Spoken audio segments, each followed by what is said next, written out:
Hello everyone and welcome to the table. So I have a brand new knife for us today and it's right here. This comes to us from TEKTO and this is the A3 Delta Mini.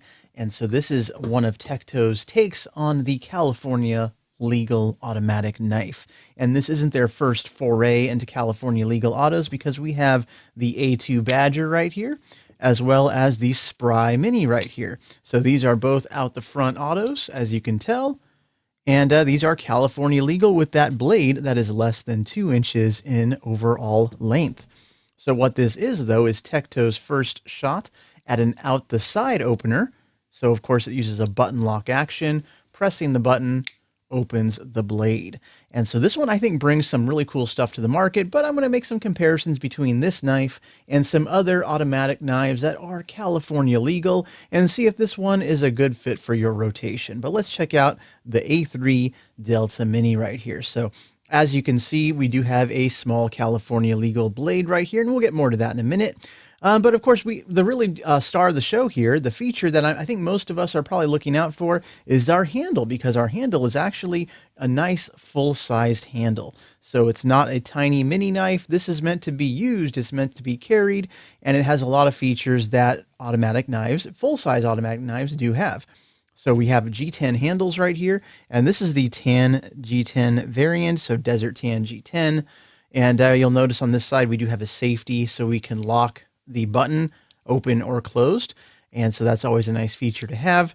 Lanyard hole in the back right there, and we can see that we are going to have a reversible pocket clip. So it's deep carry pocket clip with our TEKTO logo on there, and again that's reversible for left or right hand side. Tip up carry. Our G10 is like medium traction, not super grippy, but it's definitely not going to be slick.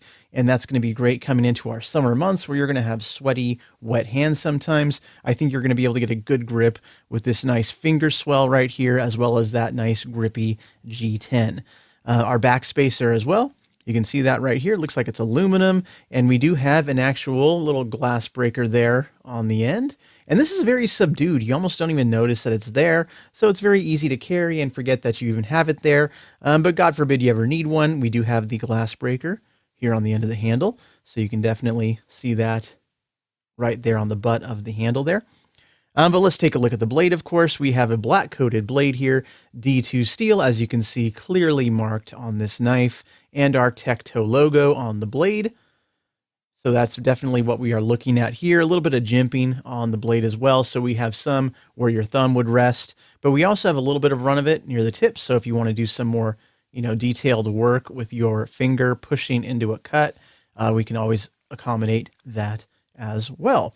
So our A3 Delta Mini in the package, it also comes with a tiny little sheath, very cute in my opinion.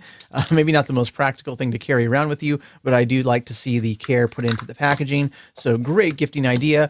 But here's the thing, the A3 Delta Mini here, the price right here retails 140 bucks. And so that's whether you're buying it direct from TEKTO's website or from one of their dealers. That's about the price you're going to pay for this knife. So is it competitive in our California legal auto market?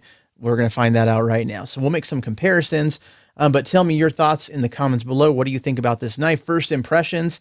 I can tell you my first impressions right now. It feels good out of the box. There's really no blade play in the blade. The pivot can be tightened or loosened if it has any. We do have our button lock action as well, so we can check the action there. It's pretty springy. It's not as springy as some of my other California legal autos, but it functions well enough. And I'll kind of explain the action in a few minutes as well. The lock does work fine to lock the blade in the open position or to keep the button from being depressed. So if you're carrying this in pocket a lot, you're going to want to keep that safety on just so you don't have any surprises as your keys and junk are hitting against that button in your pocket. So keep that in mind.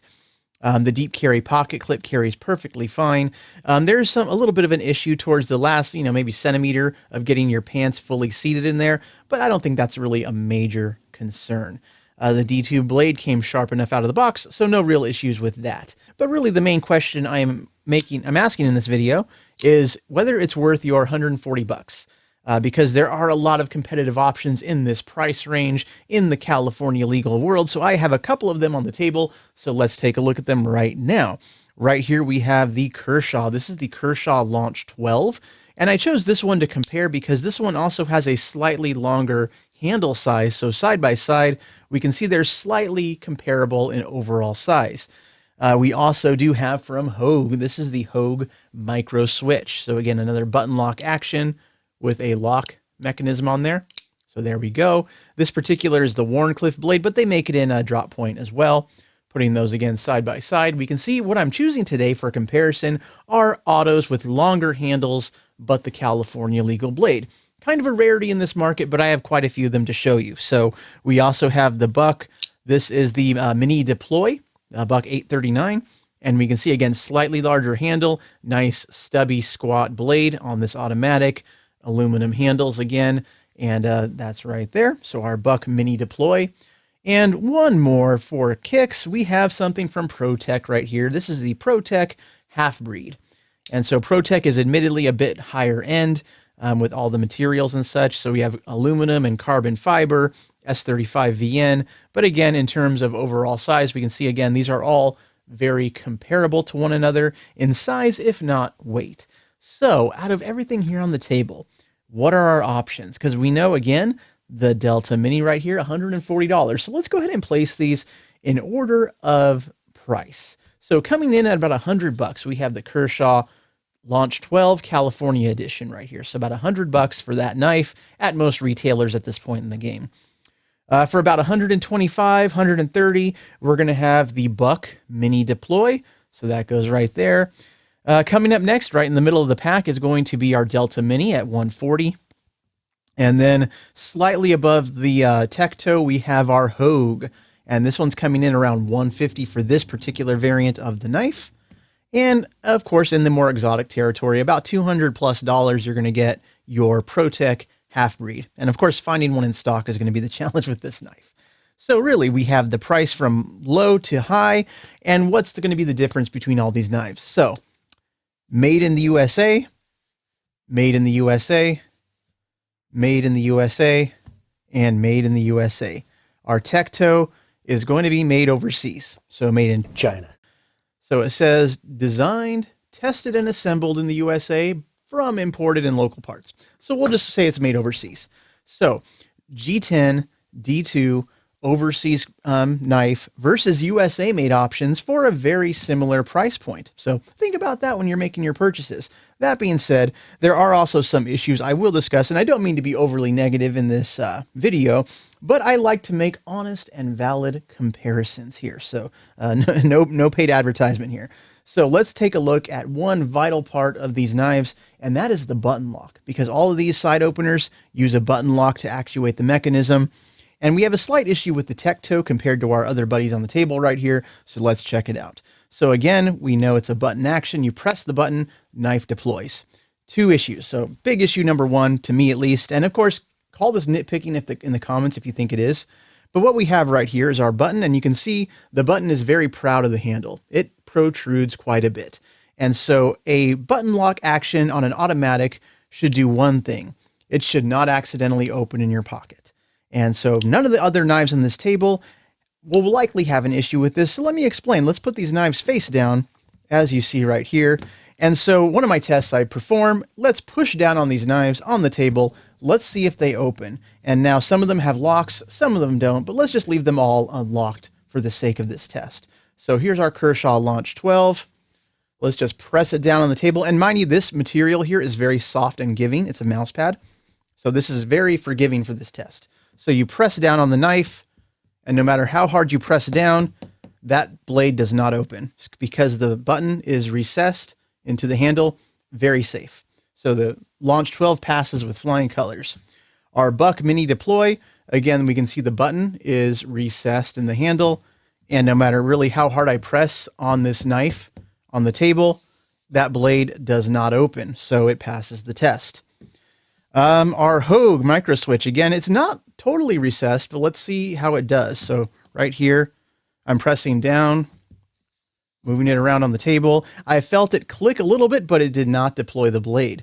And so again, it passes the test.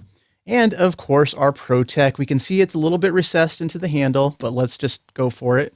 Pressing down, It doesn't open. So the ProTech passes the test. Now, do we think the TEKTO will pass? Look at how proud it is of the handle. And so with our safety off, let's go ahead and press it down.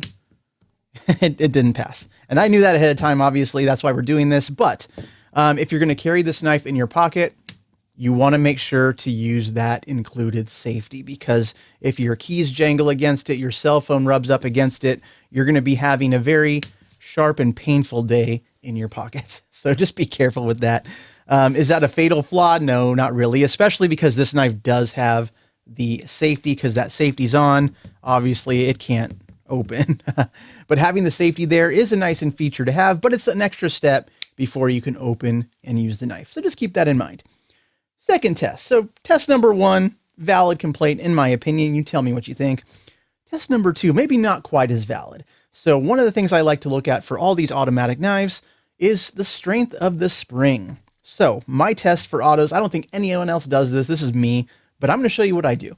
So let's take a look at the Kershaw. Knife is open. What I want to see is how strong that spring is. So what I do is I unlock the knife and hold the blade to about here. Let's let it go and see if the strength of the spring is enough to put it open again, like that. So it is.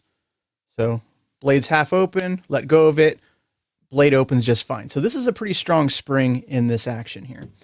Our buck, same thing. Let's go ahead and just hold it here, let go of it, blade opens. That spring is pretty strong. This one doesn't feel quite as strong as the Kershaw, but it keeps the knife in the open position. Our Hogue, let's go ahead and do the same thing. We'll just hold it to about the halfway point, let go, and the blade opens. Okay, there we go. And our ProTech, right there, halfway point, it opens. So what is going to happen with our TEKTO knife right here? And again, I'm trying not to rag on this knife, but I like to make these comparisons. So our blade is at the halfway point, and what happens is there's a little bit of tension in here, so we can see the blade does not fully deploy. So one more time, let's see if it does it again. Yeah, so there's enough something in there to keep it from fully deploying. So the spring in this action is not quite strong enough to overcome the friction in the handle. And now what you can do, of course, you can loosen the pivot. But of course, when you do that, you start to fall into some blade play as you're using the knife. It doesn't feel quite as solid. So that's, again, its own issue. So these are my 2 tests that I run on every automatic knife that I buy. And I buy a lot of these California legal ones because I think it's a really cool category of blade. Very fun, very collectible. And this is a great addition to the collection. And if you're going to buy this as a user, go for it. You know, there's nothing wrong with it as a user knife. But in terms of overall quality, build quality, materials used for the price, there are definitely some competitive options out there that you might want to consider before you pick up the TEKTO.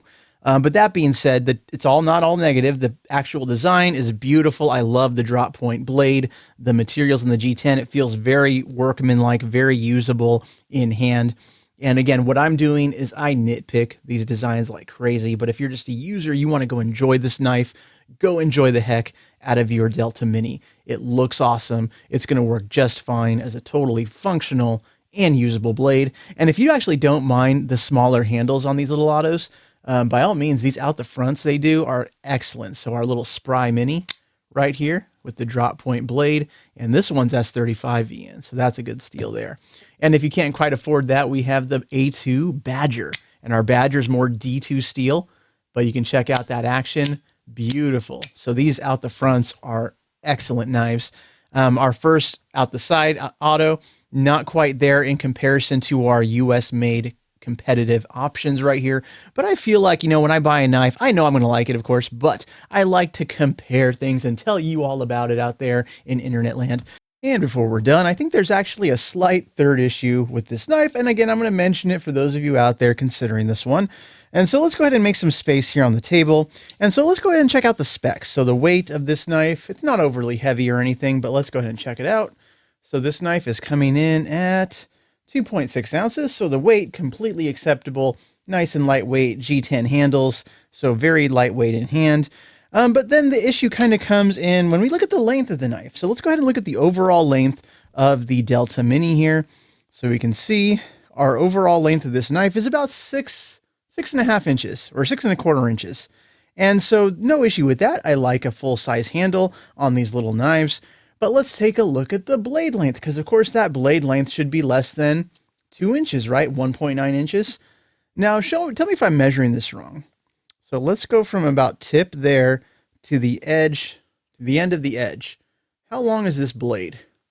You guys tell me. So am I measuring this incorrectly, or is this knife not less than 2 inches long? So let's just go ahead and put the edge right here on the 2 and hold that up, and we can see, am I wrong here, guys? So we do have that.